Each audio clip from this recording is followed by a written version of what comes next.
Okay, I'm live across all networks. Well, I just had a problem with somebody in Rockfin. Jelena's there. Jelena, somebody on Rockfin just told me that I was late for the show. The person said, quick question, how is it that you don't have a job? This is your passion, yet you're late for your show. They said that at 5:02 p.m. I was like, what? So I'm here. Sorry for everybody. I'm late. It's not like I haven't seen a live streamer not start on time before. So I already had to tell somebody to fuck off. Is it working on Rockfin? I'm going to talk about Biden today. It's just me, and hopefully the camera will work, kind of. What do most people do who do live streaming? Do they do a screen to get people tuned in at the beginning?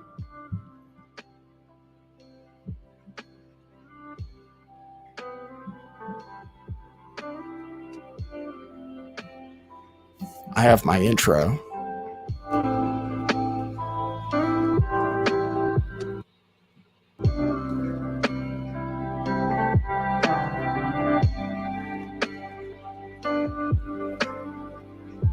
Sorry, I have to shake it off. How are you guys doing? It's Thursday. I think Biden is about to talk.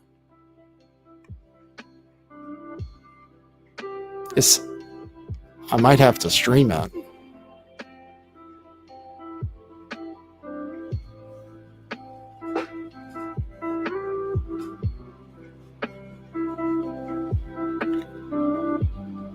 He is currently talking. Okay, let's find it.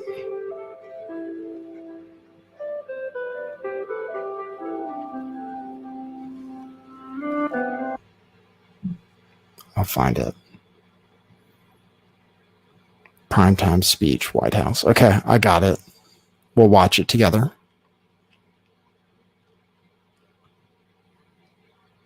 Let's see. Welcome, everybody.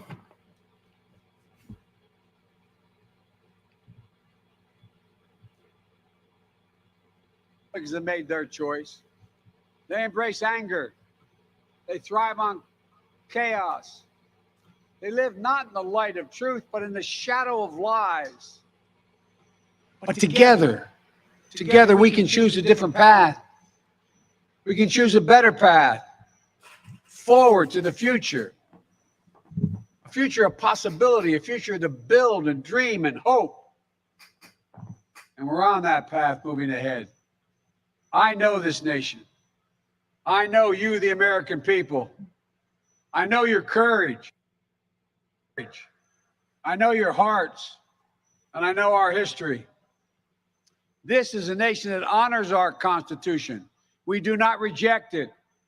This is a nation that believes in the rule of law. We do not repudiate it. This is a nation that respects free and fair elections. We honor the will of the people. We do not deny it. And this is a nation that rejects violence as a political tool. We do not encourage violence.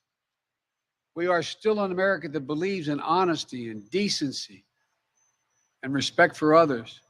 Patriotism, liberty, justice for all, hope, possibilities. We are still at our core a democracy. And yet, history tells us the blind loyalty to a single leader and a willingness to engage in political violence is fatal to democracy. For a long time, we've told ourselves that American democracy is guaranteed, but it's not. We have to defend it, protect it, stand up for it, each and every one of us. That's why tonight, I'm asking our nation to come together, unite behind the single purpose of defending our democracy regardless of your ideology.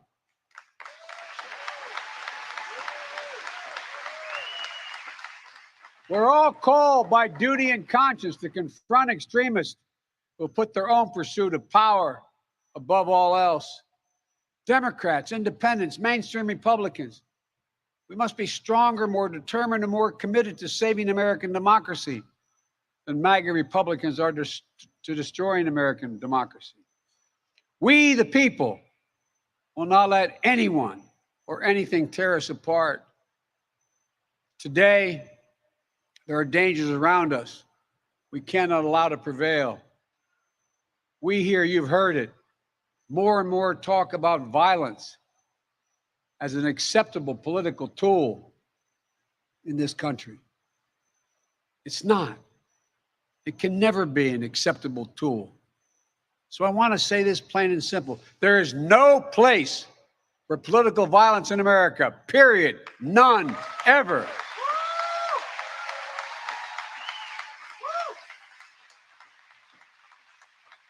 We saw law enforcement brutally attacked on January 6th. We've seen election officials, poll workers, many of them volunteers of both parties, subject to intimidation and death threats. And can you believe it?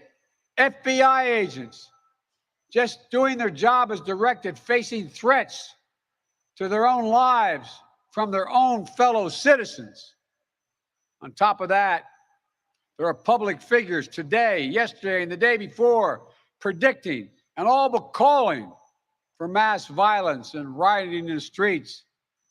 This is inflammatory. It's dangerous. It's against the rule of law. And we, the people, must say, this is not who we are.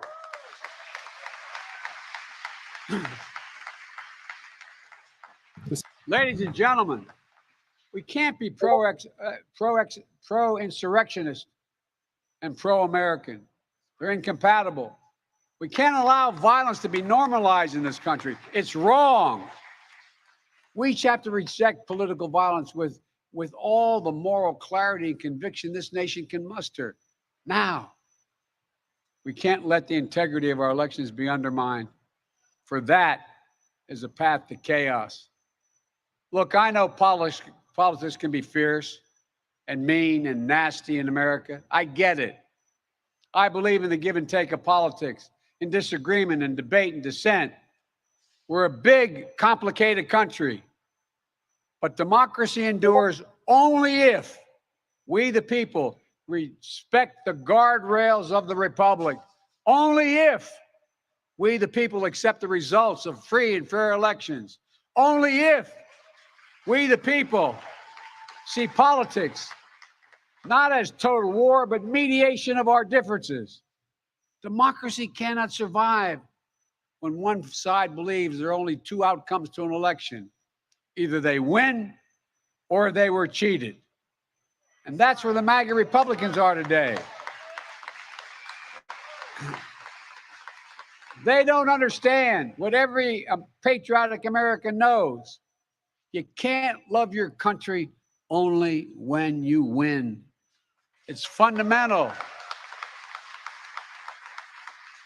American democracy only works only if we choose to respect the rule of law and the institutions that were set up in this chamber behind me. Only if we respect our legitimate political differences. I will not stand by and watch. I will not the will of the American people be overturned by wild conspiracy theories and baseless evidence-free claims of fraud. I will not stand by and watch elections in this country stolen by people who simply refuse to accept that they lost. I don't even know what he's talking about. I will not stand by and watch the most fundamental freedom in this country, the freedom to vote, and have your vote counted and be taken from you and the American people. Look,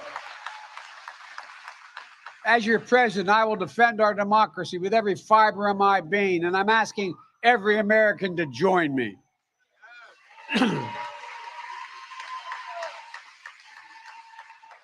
Throughout our history, America has often made the greatest progress coming out of some of our darkest moments, like you're hearing that bullhorn.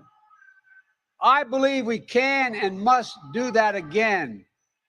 And we are. MAGA Republicans look at America and see carnage and What do you darkness think they're and saying? despair. They spread fear and lies. Lies told for profit and power. But I see a different America. An America with an unlimited future. An America that's about to take off. I hope you see it as well. Just look around. I believe we could lift America from the depths of COVID. So we passed the largest economic recovery package since Franklin Delano Roosevelt. And today, America's economy is faster, stronger than any other advanced nation in the world. We have more to go. I believe we could build a better America. So we passed the biggest infrastructure investment since President Dwight D. Eisenhower. And we've now embarked on a decade of rebuilding the nation's roads, bridges, highways, ports, water systems, high-speed internet, railroads. I believe we could make America safer. So we passed the most significant gun safety law since President Clinton. I believe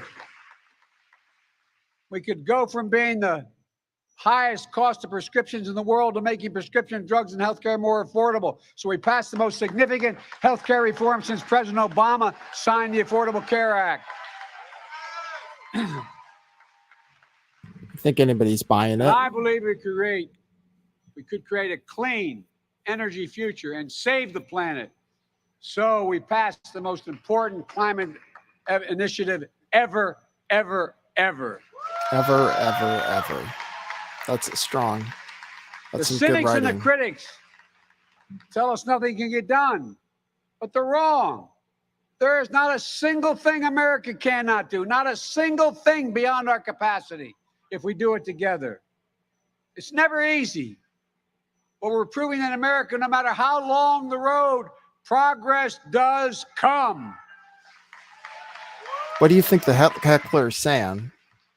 I wish you could Look, understand him. I know the last few years have been tough, but today, COVID no longer controls our lives. More Americans are working than ever. Businesses are growing. Our schools are open. Millions of Americans have been lifted out of poverty.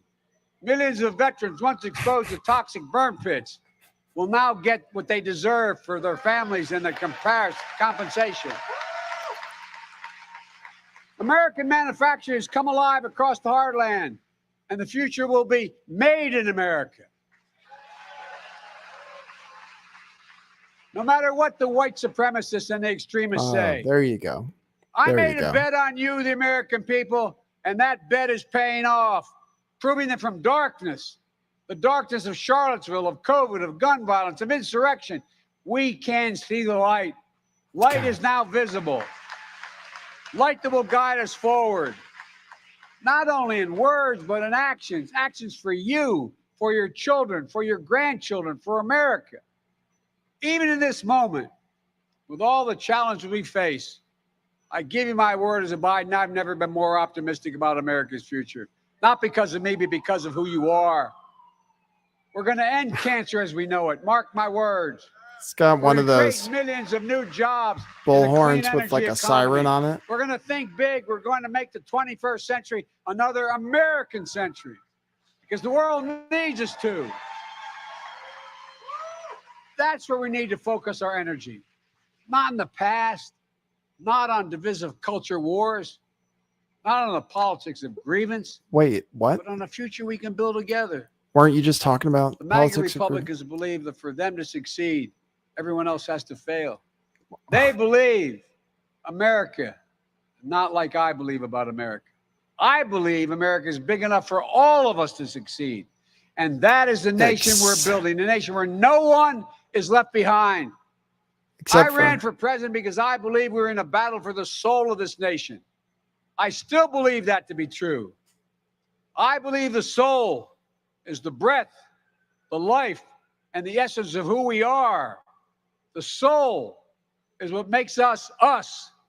The soul of America is defined by the sacred proposition that all are created equal in the image of God, that all are entitled to be treated with decency, dignity, and respect, that all deserve justice and a shot at lives of prosperity and consequence, and that democracy Democracy must be defended, for democracy makes all these things possible. Folks, and it's up to us.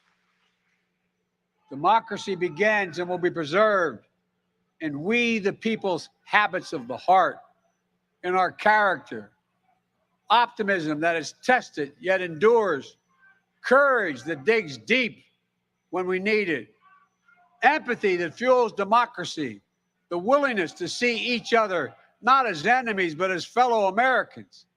Look, our democracy isn't perfect. It always has been. Notwithstanding those folks you hear on the other side there, they're entitled to be outrageous. This is a democracy. But history and common sense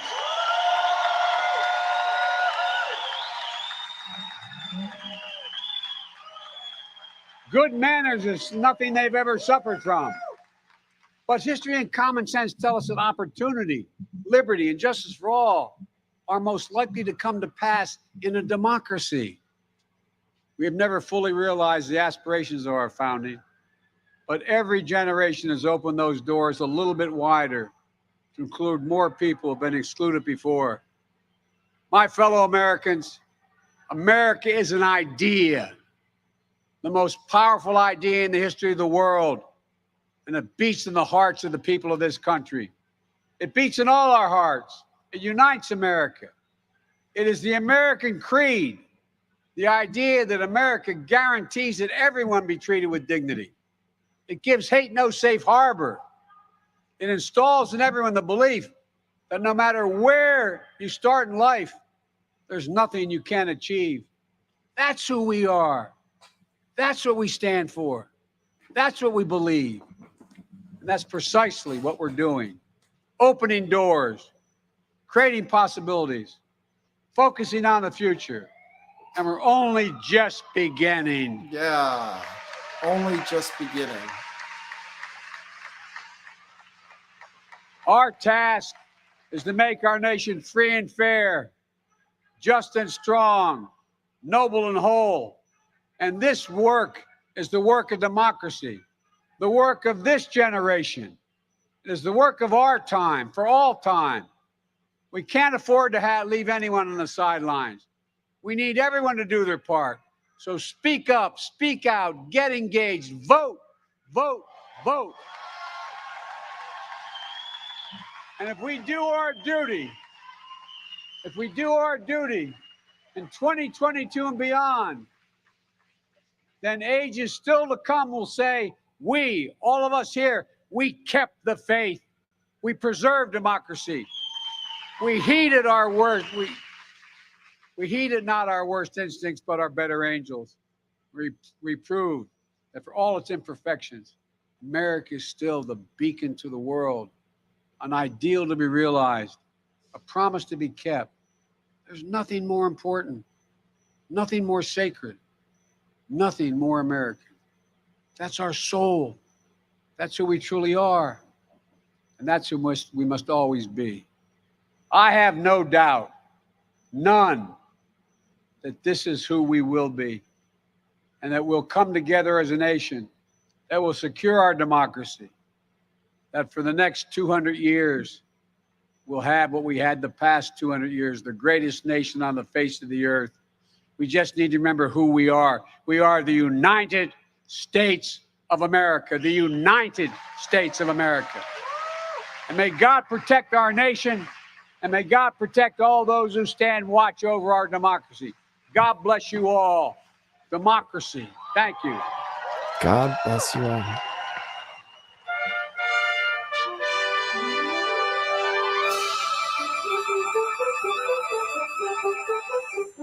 Is he lost?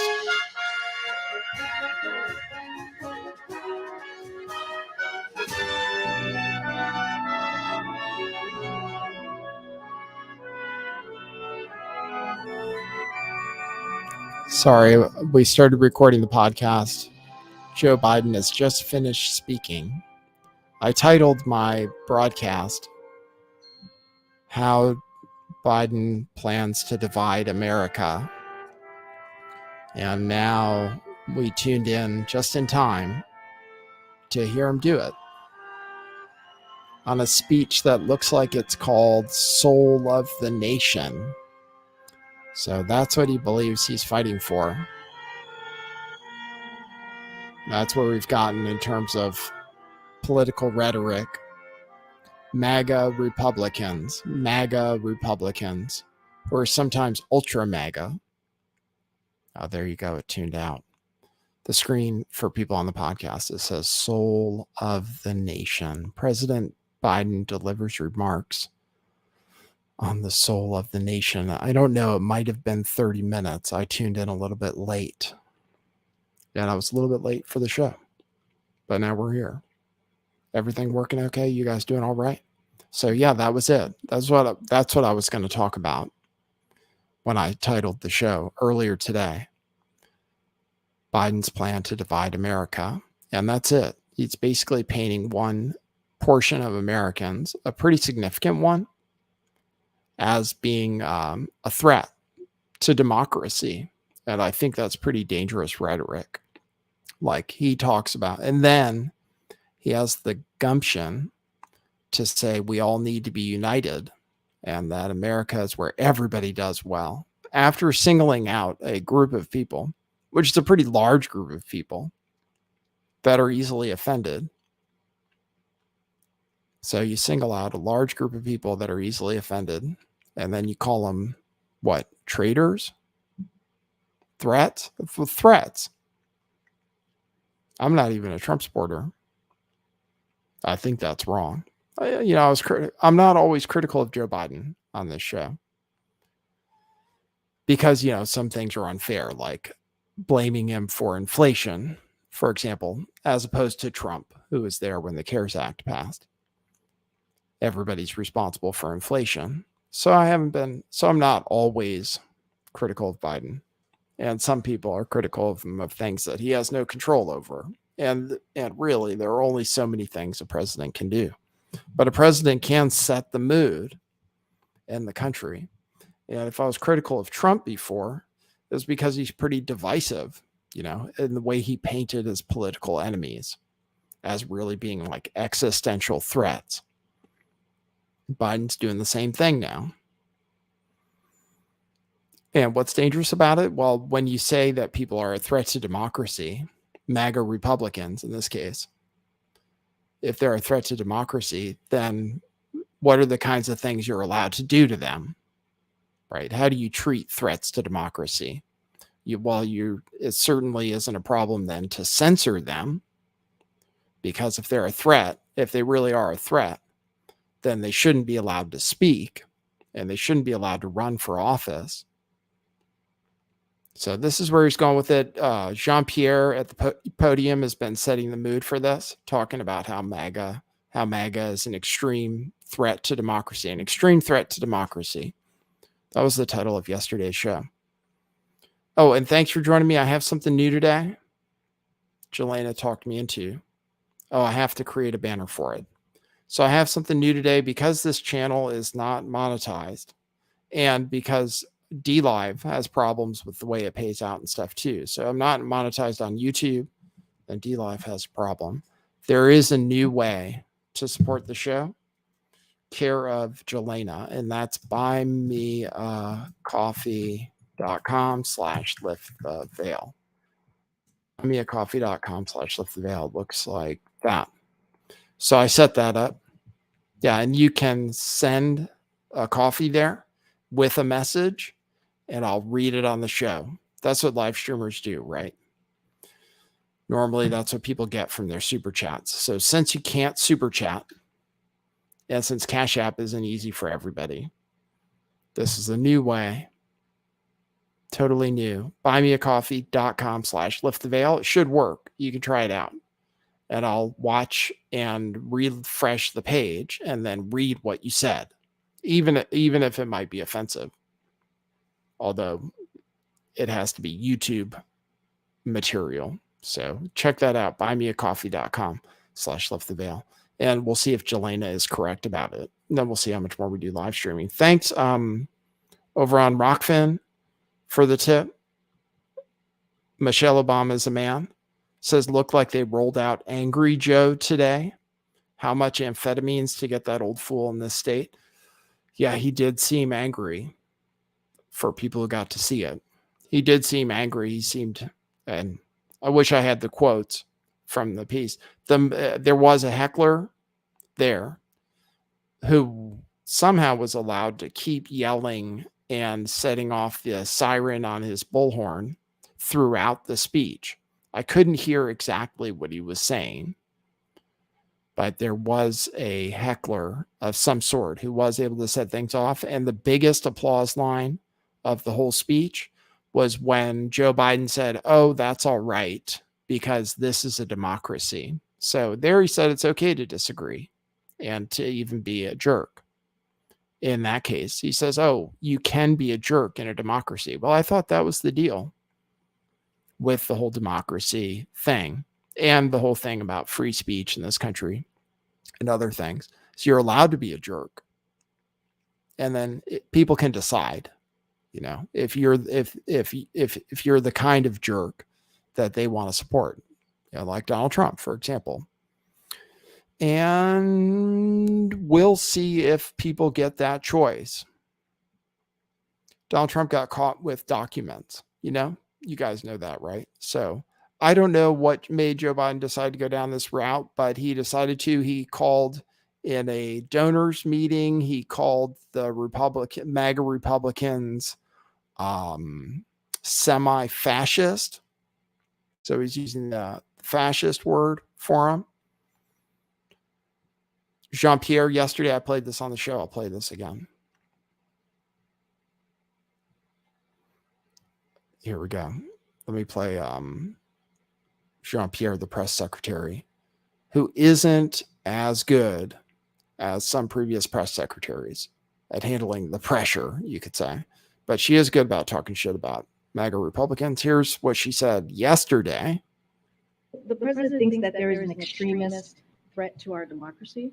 The president has been clear as he can be on that particular piece when we talk about a democracy, when we talk about our freedoms. The way that he sees is the MAGA Republicans are the most energized part of the Republican Party. This is an extreme threat to our democracy, to our freedom, to our rights. The president thinks that there is an extremist. I don't even support Trump, but I don't know the MAGA Republicans who are a threat to democracy. I just don't know what they're talking about. I don't know if it rings true with most Americans. Yeah, maybe they're annoying. And yeah, maybe they're talking about the last election still. But isn't Hillary Clinton still talking about 2016? I mean, really? Speaking of saying that you get cheated out of elections, it is kind of rich, right? That's what Joe Biden said, is that these MAGA Republicans, that they're never going to take an election loss again. But I don't know that that's true. Donald Trump didn't. That's true. But not everybody is going along with that necessarily. And then there haven't been any other elections where MAGA Republicans have said they were cheated. Exactly. So is it really true that they are a threat to democracy? Do people really feel that way? Here's what she said today about what it means to be extreme. Just thinking a little differently is enough to be called extreme. And again, we see majority of Americans who disagree. And so when you are not with where majority of Americans are, then, that is extreme. That is an extreme way of thinking. And again, you said if you're not with where the majority is, then that's an extreme way of thinking. What do you think of that? Do you think that makes sense? If you are not with the majority, then that means you have an extreme way of thinking. So that's some of the messaging that was coming out of the White House already. Now you heard Biden's speech. Now people are going to be talking about Biden's speech. I mean, what it's just, he's supposed to unite people, right? And then he's talking a lot in his speech about how the country needs to be good for all Americans, and all Americans this and all Americans that. But then inherently in what he's saying, he's like all Americans except, those dangerous MAGA Republicans who probably belong in solitary confinement somewhere because they're the armed insurrection, which we're still talking about, where they attacked police officers. So he says. So we're still talking about Trump. We're still making elections about Trump. Trump is thinking about, apparently, this is the news, is that Trump is delaying his decision. Okay, so I can close that article. Trump is delaying his decision, apparently, to run, and he was maybe going to declare over Labor Day weekend, which is coming up. Hope you guys have something fun planned. So he's apparently, because of all the revelations, have you seen the pictures? Just in case you're not following the news. Let's see. Documents at Mar-a-Lago were moved and hidden as the U.S. sought them. This is what's going on. This is why people are a little, more quiet now about the Mar-a-Lago raid, because they're releasing stuff. It looks like maybe Trump was hiding documents. I don't know what to say. It looks like maybe he was hiding documents. So if you're mad at Hillary Clinton for mishandling classified information, then you could be mad at Trump for mishandling classified information. Apparently, it looks like he might have been doing that. Do I care? Do I think he should be prosecuted? No. I mean, they didn't prosecute Clinton. So I think prosecuting Trump could backfire besides, in the sense that it would give him a victory and it would make people more energized if they decide to prosecute him. But they could, it seems like, maybe. But yeah, from what I'm seeing, and maybe I just believe the mainstream media, but it looks like maybe he was hiding documents. I'll show you the pictures. This is what people are showing. So documents in Mar-a-Lago were moved and hidden as the U.S. sought them. And then there's this picture, for example. It's just documents labeled secret, and some of them labeled top secret, SCI. Right. So supposedly that's a picture of like really important documents that Donald Trump had hiding in his house somewhere. So this stuff is like trickling out now. So maybe we can say, yes, he did have classified documents, maybe that he shouldn't have had. And maybe he was hiding them. Maybe a good reason to, and to some extent, like, who cares? Like, maybe this information wasn't that important. Who knows? But it looks like maybe he has it. So apparently, reporting goes, as far as CNN is concerned, they're saying he's delaying his decision to announce that he's running until maybe after the midterms. And they also say that some of the people he picked to run for Senate that he picked to run for Senate and who won, and now we're going to be running against Democrats, are not good candidates. That's another part of the narrative. Like Dr. Oz and Herschel Walker, for example, are apparently not good candidates. Apparently they might lose to the Democrats, and then Trump doesn't want that reflecting badly on him. Sources say. So take that for what you will. Sources say that Trump is thinking about when he's going to announce, because he doesn't want to get any backlash if things go wrong. So, and it looks like Republicans might not win the Senate. They almost definitely will win the House, but they might not win the Senate. And some people are going to try to blame Trump for it. So we'll see. What can I say?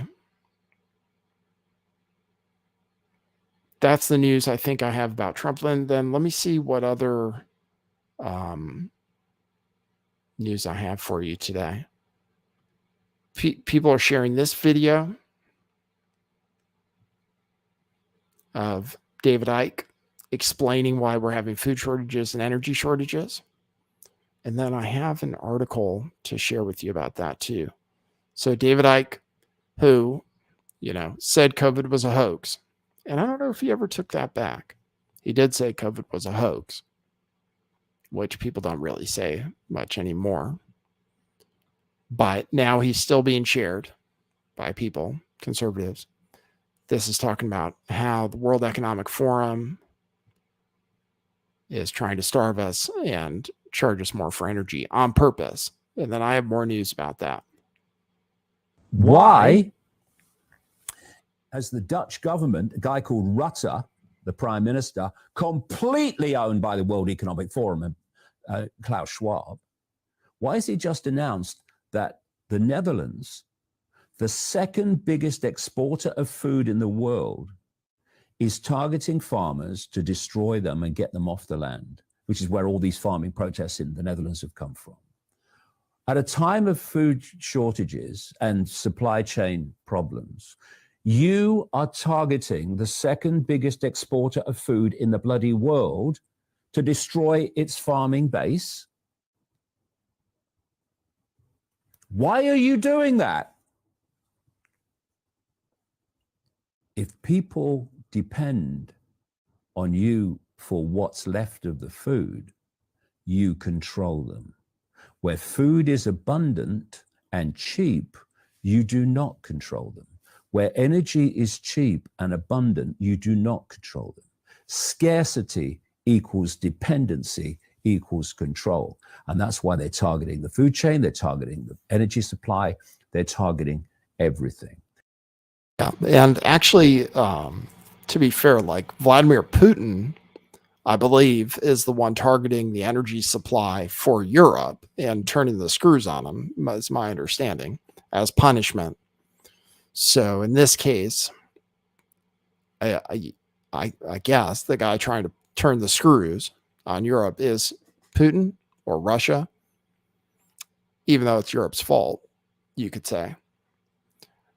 But they're probably not going to be that happy overall. The powers that be, it's a simple story, though, to say that, you know, they want to control the power, but the powers that be aren't going to be in power if energy prices stay as high as they are in Europe. The powers that be are going to be shuffled right out of power if energy prices stay as high as they are right now in Europe. And just be thankful you live in the United States, where we have the strongest currency on earth, which is getting stronger by the day and may lead to like a global systemic collapse because it's too strong.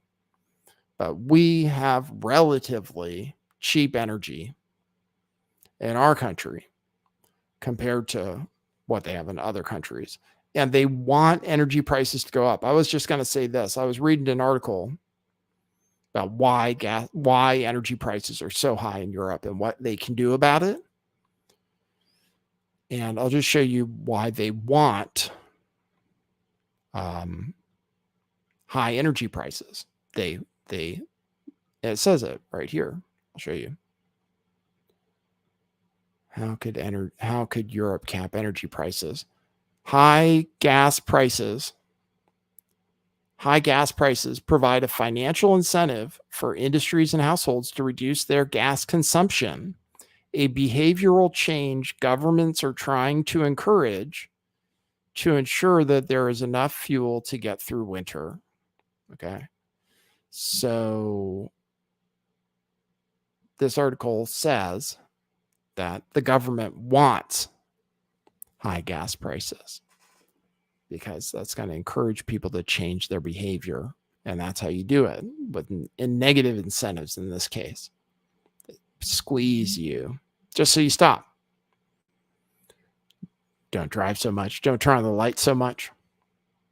Don't charge your electric car. So anyway, that is what they want. That is what they want. They want you to suffer. They want you to suffer. This article says that.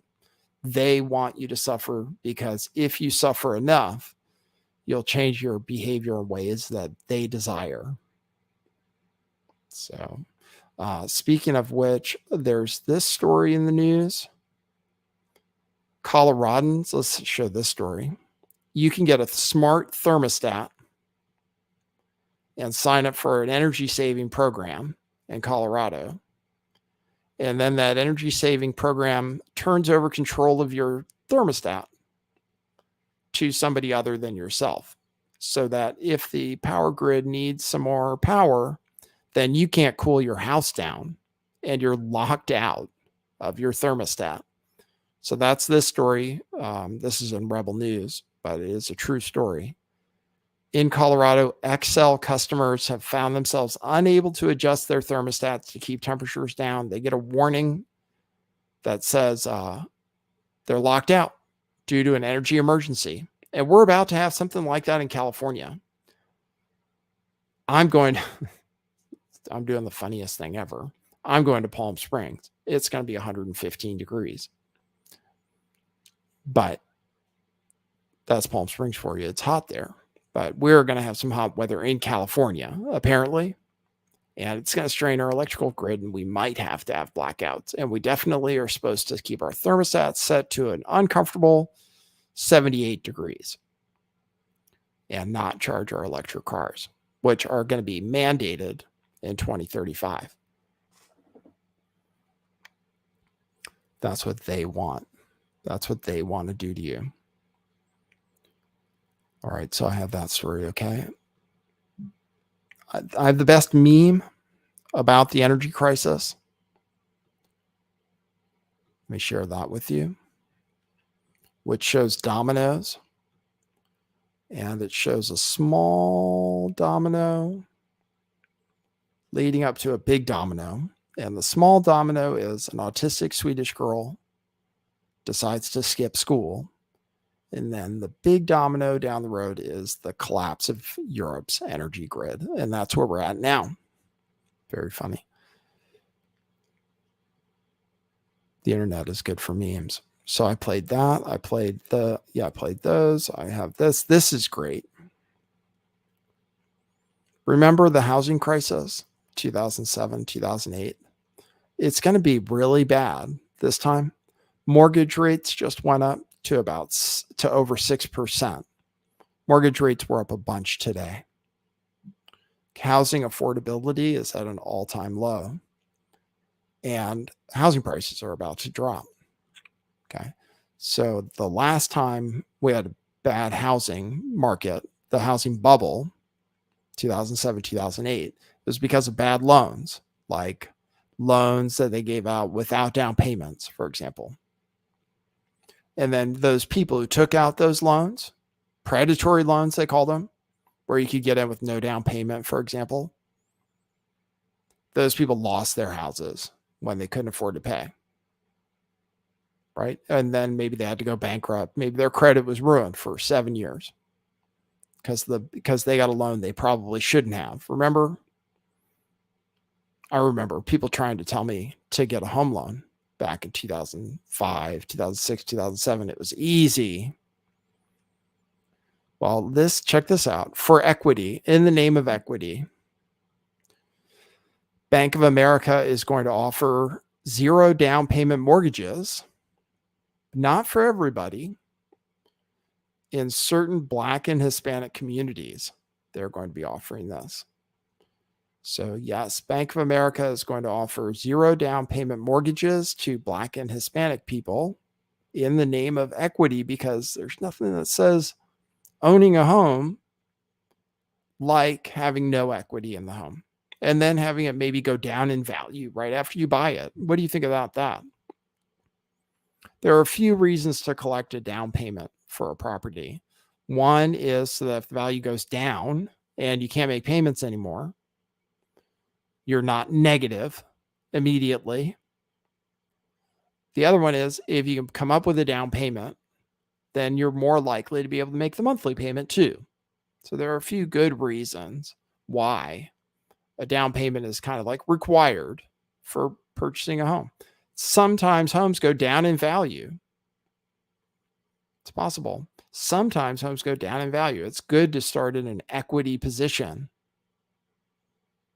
So now at the peak of the housing bubble we're in now, they're going to offer homes to people for 0 down. And so, but great for whoever's going to lose in this scenario is whoever loans the money.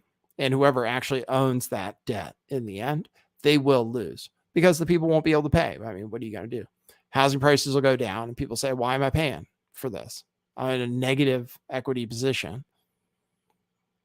Every month I pay the mortgage, the value goes down. So why am I here? And they'll stop paying. And then the loan will be gone. And then the person who holds the loan has to sell the house for a loss. That's what's going to happen. The only way this kind of thing is possible is usually because the government is doing something like buying mortgage-backed securities so that these banks can make these loans, package them, and then sell them to somebody else. So then they don't even have to take the risk. But this is real. In the name of racial justice, we're going to do something that's probably racist, like giving loans, like maybe predatory loans to people. Oh, but we'll only give it to Black and Hispanic people, not white people. Well, they're actually like protecting white people from getting into something that they shouldn't. But they dress it up as if, yeah, that's happening. This story was trending today just to show that they don't want you to have a family. They don't want you to have a family. They don't want humanity to prosper. So they write articles like this, which says women who stay single and don't have kids are getting richer. Women who stay single and don't have kids are getting richer. And in this example, they talked to a 43-year-old woman who has frozen her eggs, who is having fun traveling because she has a good sales job. I just think, wow. But they say for women in particular, not having kids is way better for your income and you can get rich.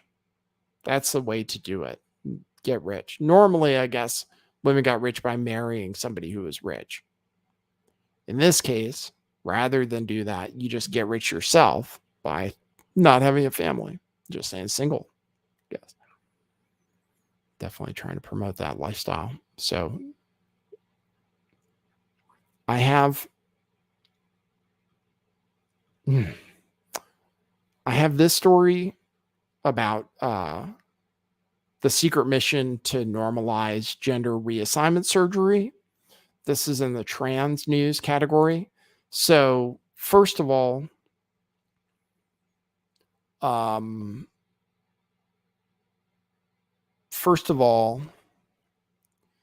libs of TikTok is getting smeared as being helping pro-Russian propaganda by sharing stuff about hospitals. By sharing things about hospitals that are doing gender reassignment stuff to kids, libs of TikTok is helping spread Kremlin anti-LGBTQ propaganda. But then you have stories like this. And let me just play the video. This is a doctor in San Francisco. I'll play it. So I'm super committed to gender surgery. In the past, I used to do cosmetic surgery. I'm a board certified plastic surgeon, and I've always been drawn to things that are deeply impactful. In the GCC, Gender Confirmation Center in San Francisco, we kind of have these like secret missions. Now that it's on a slide, these public secret missions, which are, one of them is that we try to live with our values 30 to 40 years in the future. So, and that puts us in a mindset of extreme affirmation, because affirmation at that time is a foregone conclusion. This is a time in the future when gender is just a thing. Nobody makes a big deal out of it. People are being screened as children and adolescents for their gender journey, and appropriate steps are taken to get them involved in a multidisciplinary process to get them where they need to go. It says they try to live 30 years in the future. In their version of the future, gender assessment is standard for growing individuals. In other words, growing individuals would be children. Gender assessments in 30 years, they think, this is one of the problems, is in their version of the future, children are being screened for gender. They're getting gender assessments while they're growing up so we can decide what to do with them.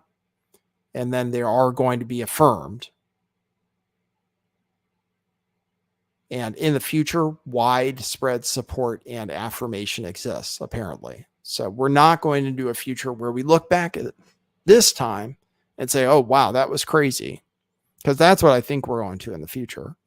In the future, I think they'll look back at people like this guy and be like, holy shit, that was crazy. I'm glad we fixed that problem and don't do that anymore. That's what I think the future is more likely to look like based on the mood out there. But in his version of the future, everybody becomes accepting of people being cross-gender or changing genders or deciding they want to be a gender different than what they were born as. That's going to be normal and everybody's going to accept it in his version of the future. And now he's going to talk about doing surgery on 13-year-olds, I think. That's the future.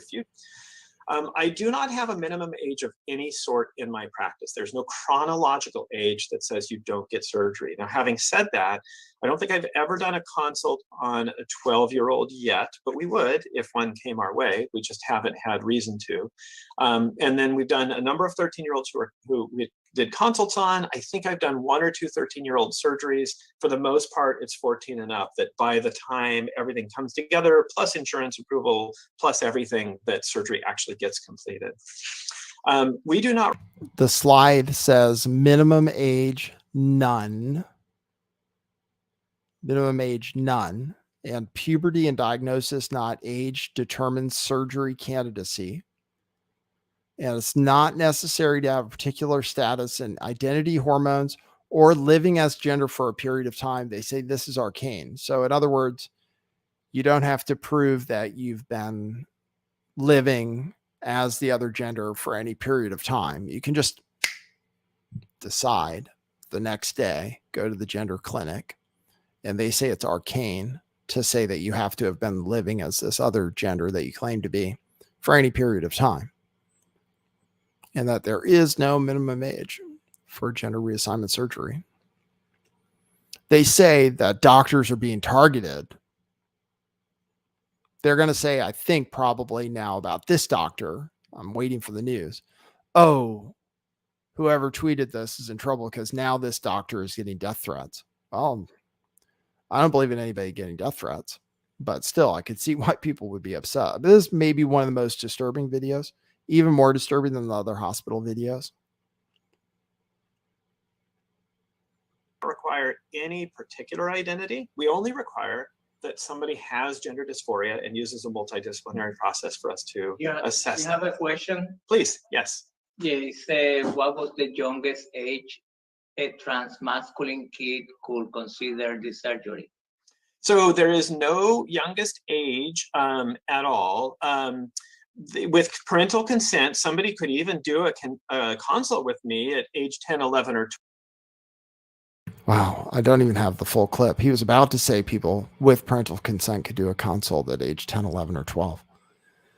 And he was saying he was like looking forward to doing trans surgery on 12-year-olds, it sounded like. Dr. Scott Mosser at the Gender Confirmation Center in San Francisco. So that is really disturbing. And then with all the other hospital stuff, I can see why people are wound up. On Vice, they say this. Vice is protecting these hospitals. Apparently, it's a total misunderstanding about Boston Children's Hospital, where they said they perform gender-affirming hysterectomies. Apparently, they don't do that on children. That's what they say now.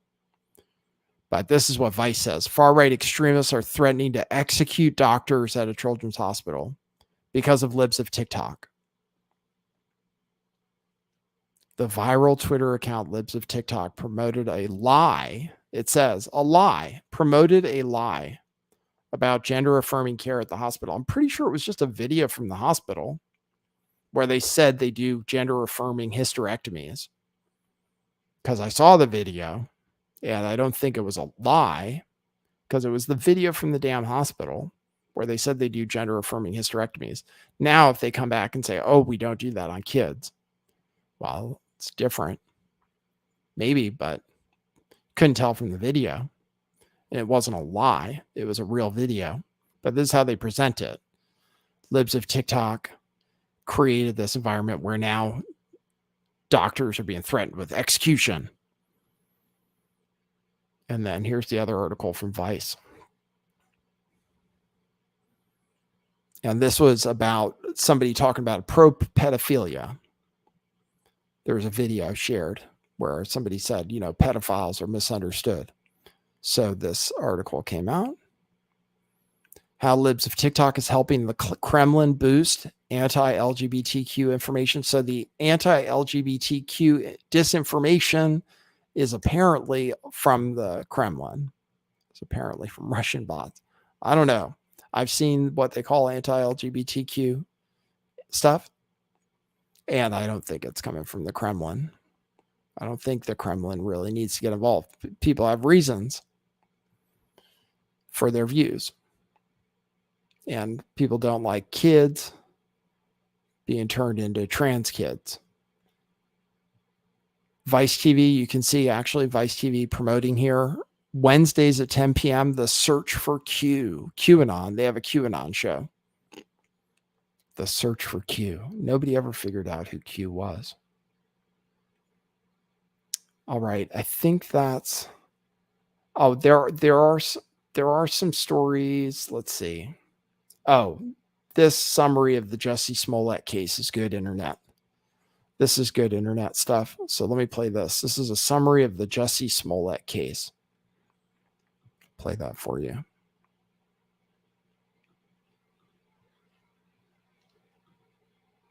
Here we go. About that, as I did with the Jussie Smollett case. That was another example that sort of, wasn't that kind of the ultimate trajectory of identity politics? Because what he was saying to America was, I'm going to create the most unlikely, impossible, illogical scenario in the world, and I'm going to make America believe it because they're so deranged that I can get away with it. And so it wasn't just, I'm African American, but I'm going to be African American and gay. I'm not just going to be African American gay. I'm going to be African American, and I'm going to hate Trump. I'm not going to be just African American and hate Trump. I'm going to be young and hip on Empire. I'm not just going to do all that, but I'm going to be walking at 2 a.m. And I'm not just going to be walking at 2 a.m. I'm going to see two white guys who happen to be prowling around liberal Chicago. Not just two white guys are doing it. They're going to have a MAGA hat on. And they're not just going to have a MAGA hat on. Two white guys with a MAGA hat in liberal Chicago are going to say, we're going to prowl around because maybe Jussie Smollett, whom we immediately recognize and yell out as the enemy of Empire, because we always watch Empire. And, Bob says to Fred, let's go out and look for Jussie Smollett type people tonight. And by the way, let's take some lynch rope with us. And then and if that's not enough, let's get bleach that freezes at 5 degrees, and we'll throw it and defy the laws of chemistry. It won't freeze in our case. And then not only will we do all that, we'll beat him up, and we're very big, but Jussie's very small, but he's a better fighter, and he's going to fight us off while he's got his sandwich in one hand and his cell phone in the other, recording the whole thing. That's what we were asked to believe, and the nation did. And so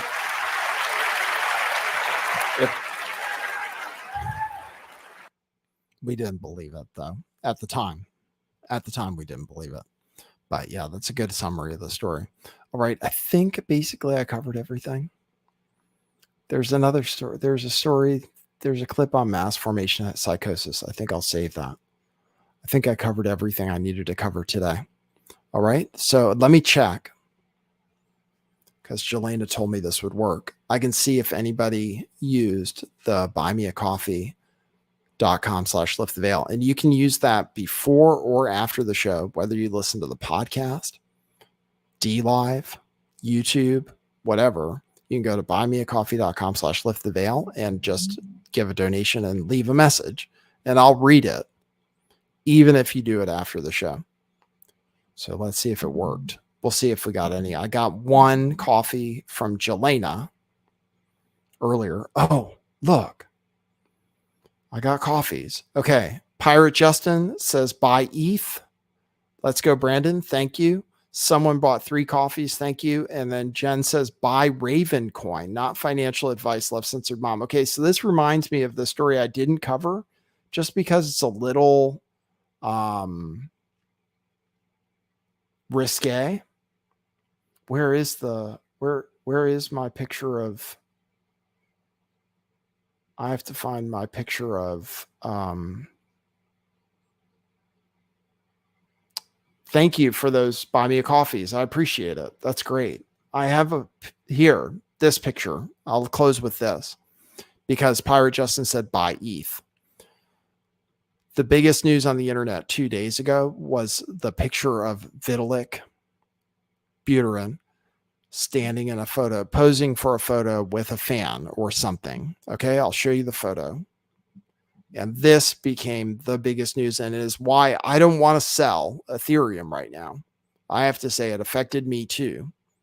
But this picture came on the internet of Vitalik right here, and this is what people are looking at, is that right there, which does look like he has like a gun in there, really. But people are looking at this picture of Vitalik Buterin, and they're saying the bull market is on. And there are just lots of things you could say about the photo. For people on the podcast, it looks like Vitalik is excited. That's all I can say. It looks, based on his pants and the shadows, that he's excited. And not only that, but that he's means business when he shows up to a party that way. So there are a few things you can learn. First of all, if you're a multi-billionaire with a big, and you're packing, as you say, then you can wear whatever kind of hat you want and get away with it. So that's definitely something to learn.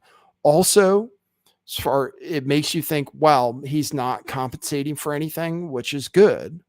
It makes you think, and it makes you think that he's excited about the big upgrade coming to Ethereum. So those are all things that make us bullish on Ethereum for sure. I mean, I don't know what to say. It is a meme.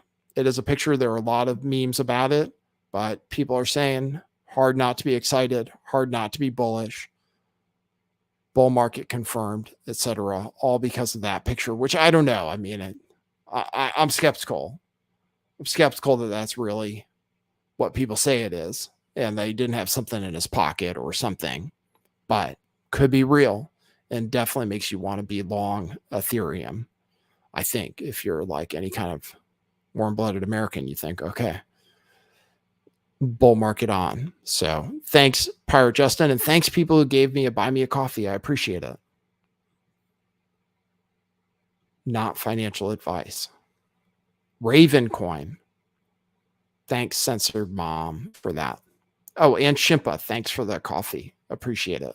Well, it's working out so far. Oh, and I have to thank people on Rockfin. Thanks, Cheryl Carson and Vogan Filter for dropping tips on Rockfin too. Okay, cool. Well, this show worked out. Thanks everybody for tuning in. Sorry about Joe Biden trying to foment discord in this country. We don't like that. And maybe I'll be back tomorrow, but I may be going on vacation for a few days down to where it's very hot. So I might be missing for a few days through the vacation. So I hope everybody has a great Labor Day weekend. And I hope everybody has a good time off and does something fun. And I appreciate everybody's support. I appreciate everybody who supports the show through thick and thin, through all of it. And Sumi appreciates your support too. And she's on camera today. All right. Thanks, everybody. That's the show for Thursday night. That's what it is.